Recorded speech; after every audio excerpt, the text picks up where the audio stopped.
Olá, grandes alunos, se vocês estão aqui é porque provavelmente vocês já viram o primeiro vídeo sobre transcrição do DNA, onde nós trabalhamos com vocês o básico sobre transcrição. E o básico sobre transcrição o que é? Só pode ser transcrito em RNA trechos do DNA que são genes. A enzima que faz a transcrição é a RNA polimerase. Ela sabe onde um gene começa, porque antes do gene há uma sequência no DNA que nós chamamos de promotor. Então a RNA polimerase se liga ao promotor, abre a dupla hélice e percorre o gene. À medida que percorre o gene, transcreve e produz o RNA.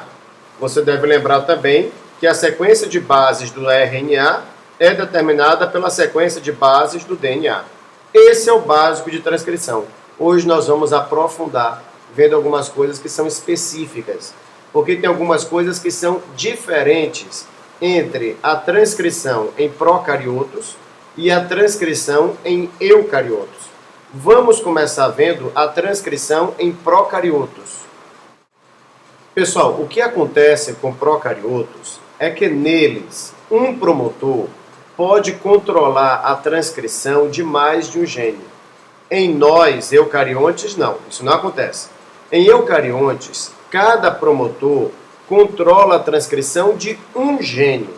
Mas em procariotos, em bactérias, não é assim.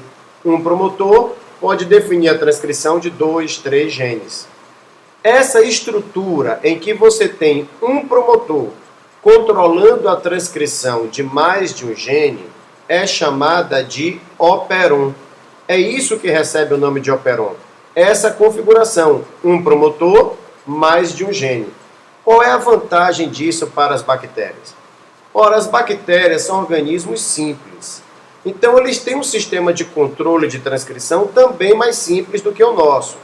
Veja bem, digamos que eu tenho um operon com 3 genes. Um promotor, 3 genes. Os genes que estão no operon não são aleatórios. Geralmente, os genes que fazem parte de um operon estão encarregados de uma mesma função. Então, se tiver que transcrever um deles, é sinal de que tem que transcrever todos. E se não precisar transcrever um, não precisa transcrever todos.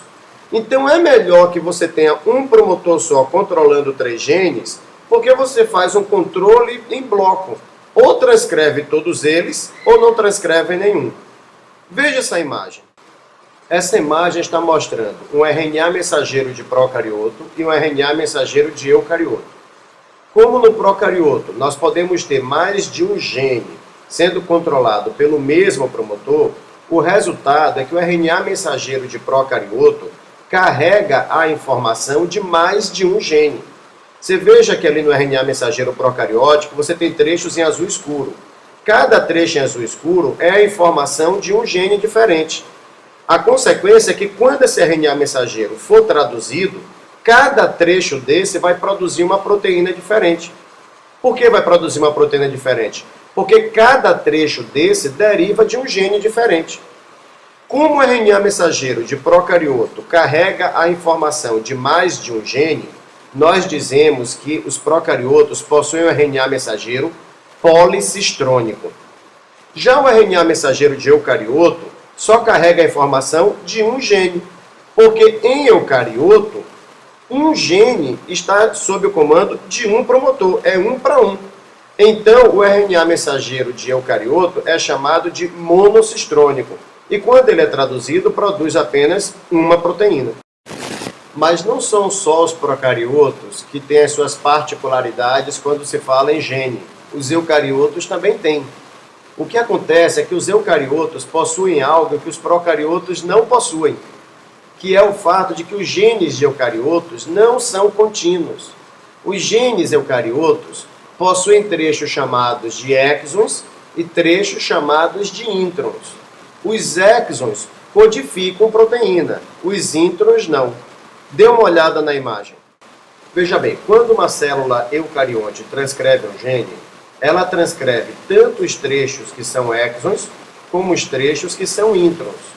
Esse RNA contendo exons e introns é chamado de RNA mensageiro primário. No seu desenho que aparece aí, os introns estão em amarelo e os trechos que são exons estão em vermelho. O que a célula faz, então, é o que nós chamamos de processamento ou splicing do RNA. A célula retira os trechos que são introns e religa os exons. Então, quem vai para a tradução são apenas os exons, os introns não. Os introns são retirados. Tome a palavra intron como sendo de intrometido. Mas você pode estar se perguntando qual é a vantagem de ter o gene com exons e introns. A vantagem é que a célula eucarionte faz o que nós chamamos de processamento alternativo do RNA. Ou seja, na hora que ela retira os introns, ela pode religar os exons em sequências diferentes. Essa imagem está te mostrando isso. Ela está te mostrando o gene da proteína alfa-tropomiosina. Então, se for produzir essa proteína no músculo estriado, a combinação de exons vai ser uma, que aparece ali como quadradinhos azuis. Mas se for produzir essa proteína em um músculo liso, a sequência de exons já é outra. Se for numa célula de fibroblasta, a sequência de exons já é outra. Ou seja, como as células eucariontes podem religar os exons em sequências diferentes, isso dá a elas a capacidade de produzir mais de uma proteína a partir de um mesmo gene. Essa é a explicação para o fato do ser humano ter algo em torno de 23 mil genes, mas ser capaz de produzir mais de 100 mil proteínas diferentes. Como é que o nosso corpo, com apenas 23 mil genes, produz mais de 100 mil proteínas diferentes? Porque um gene pode produzir mais de uma proteína em eucariontes, variando a sequência de exons que é montada. Agora, você está pronto para entender qual é uma das grandes vantagens de uma célula ter núcleo. Bactéria não tem núcleo, mas eucarionte tem. O que acontece? Como na bactéria não há um núcleo, tanto a transcrição como a tradução ocorrem no citoplasma. Então, às vezes, ainda nem acabou a transcrição ainda está acontecendo e já tem ribossomos traduzindo o RNA em bactérias. Ou seja, em bactérias, a transcrição chega a ser simultânea à tradução, porque às vezes nem acabou de transcrever e já tem um ribossomo traduzindo RNA. Mas em eucariontes, a transcrição e a tradução ocorrem em compartimentos diferentes. A transcrição é no núcleo, a tradução é no citoplasma. Qual é a vantagem disso? Como em eucariontes a transcrição está separada da tradução, isso dá tempo da célula modificar o RNA antes dele ser traduzido. Células eucariontes têm tempo de tirar intron, religar os exons, fazer uma série de modificações no RNA antes de mandá-lo para o citoplasma para tradução. Esse tempo um procarionte não tem, porque ocorre tudo junto no mesmo compartimento. Eu quero finalizar a transcrição com vocês comentando o seguinte: lembre-se de que todas as células do seu corpo vieram de uma só, que foi o zigoto. Isso significa que todas as células do seu corpo possuem os mesmos genes. Se um neurônio possui os mesmos genes que uma célula muscular, como é que eles podem ser diferentes? São diferentes porque todas as células do seu corpo possuem os mesmos genes, mas elas transcrevem conjuntos diferentes de genes. Então, tem genes que só serão transcritos em um neurônio, outros genes só serão transcritos em uma célula muscular. Lembre disso, todas as células do seu corpo têm os mesmos genes. Elas podem ser diferentes entre si, porque elas transcrevem conjuntos diferentes de genes. A isso nós chamamos de controle da expressão gênica. Bom, chegamos ao fim das nossas 2 aulas sobre transcrição. A próxima será sobre tradução. Até lá!